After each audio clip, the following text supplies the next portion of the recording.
Still. It goes Did on. you see Django Unchained? Yeah, I did. Okay. You remember when Leonardo DiCaprio and the boys were sitting around watching Yes, the they slaves have the Mandingo fight to death? Yeah, awful. Yeah, awful. Ah, he's not doing what I told him, for God's sake. Bravo, Luigi, così, dai! Dai che sei più rapido! Come on now, boys! I'm fight to the death! But isn't that what boxing is? No. You and your rich friends, you go to Vegas, you say, bring up those poor black people from the ghetto.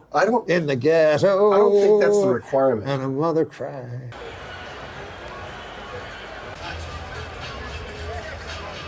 I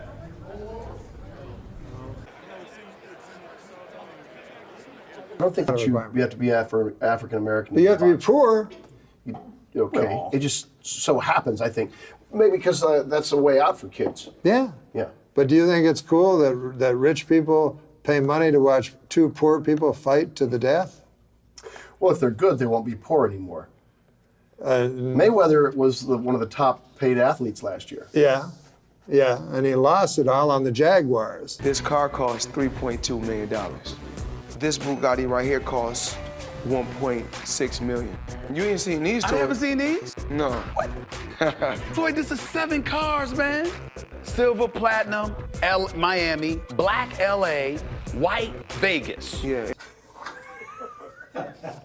I thought we were going over my credits, and you've lured me into a discussion. You put me on the side of the argument. I'm trying of to a rich say, white person oppressing young black well, let me males say this. into boxing. I don't know how I got that. Let's go back to Saturday Night Live. All right. Because it was always a mystery to me why you were fired. I had Yes. my own theory. It's a rather shallow theory. I'd love to hear your theory. You were bald. Oh, that would not make it an issue. That would be the worst reason ever. I grasped onto that you were bald. You know what I mean? The way that conspiracy theorists go, by God, one disturbed 24-year-old could not have taken down Camelot. I think the same way with you. Why were you fired? Was Oswald 24? He was an overachiever. He looked older than 24. I look at the poster and for Anchorman 2, and what do I see on the poster? Paul Rudd. Who else do I see? Will Ferrell. Who else do I see? Steve Carell. Steve Carell. Who else do I see? David Koechner. 3 multimillionaires. I'm not multi-million. Do you think I'm really wealthy? No, I said 3 multi. Oh, 3. Listen, folks. Name me another guy that had that many characters in the first year of Saturday Night Live, bar Eddie Murphy. Well, I'll bet you Mike Myers did. First year? First year? Mike Probably. Myers, first year, nothing. Nothing. Why do I keep getting put You're on not a this bitter side, man. You're not bitter. this side of these arguments? Well, you must. Your father Yes. had something to do with turkeys. Well, I was told. A little birdie told me. He was a manufacturer of turkey coops. What is your favorite project you've ever worked on? This? I want to talk about Del Close. Favorite project I've ever worked on, there's tons. There's tons of them. Yeah. A recent one, and this is not just So a you plug. don't understand the word favorite. Wow. Is this called Norm's Hot Box today?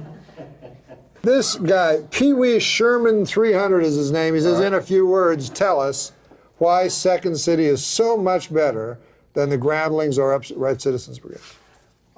Is it? That's what he thinks. He said, tell me why it is. Yeah. I keep getting put into this situation. Here's your argument you must defend. What are its properties? Can you tell me what some of the properties a mug might have, Norm? I've lost him. I think he's asleep. No. I can tell you what properties a mug might have, but I think you might be interested in the fact that this guy used to jerk off punks under the Queensboro Bridge for $15 a man. Are you sure they were punks? How did we get there? Paradise with your body, I don't wanna share. We're making dynamite, explosive love intentions building in the air. In improvisation, you get a suggestion. Could I play one of the deadly sins? Yes. You let that inform what you're going to do, for instance. Pick one of your favorite deadly sins. Well, Gluttony. I remember one time a preacher that I used to know when I was a young boy, and he said he always driving his bicycle, you know, here and there and here again. Always driving his bicycle. So, What's going on? I was going to tell you a story. I know, but It has to do with this. Okay. And he's a good man, pious man. And one day, his bicycle went missing. So my daddy said to him, Bert, that was his name. We weren't Catholic, you know, he just called the preacher by his first name. Bert, I think I know how to find out who stole your bicycle. How would I do it? When you're talking, when you're doing your sermon next week, you just go through the 10 Commandments. You just go through the 10 Commandments from 1 to 10. And when you hit number 8, thou shalt not steal, you look at the congregation and you'll see somebody, doing this here, you know, fiddling with his glasses. That's your thief. I'll do it, Bert says.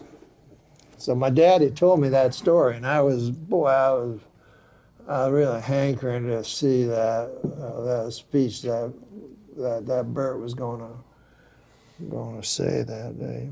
So he goes through the 10 Commandments. Starts from 1 right down to 10. Now he gets to 8 and speeds right through it. Speeds right through 8. My daddy said, "What the hell?" So afterwards, you get outside. Bert, what in earth happened?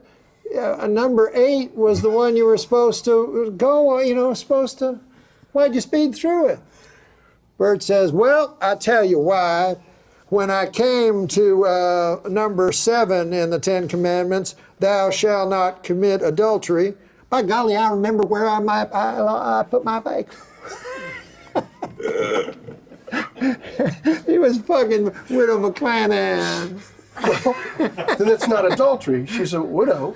No, but he's a man of the cloth. Oh, he's a Catholic. He's a priest. No, he's a reverend, but we have our, you know.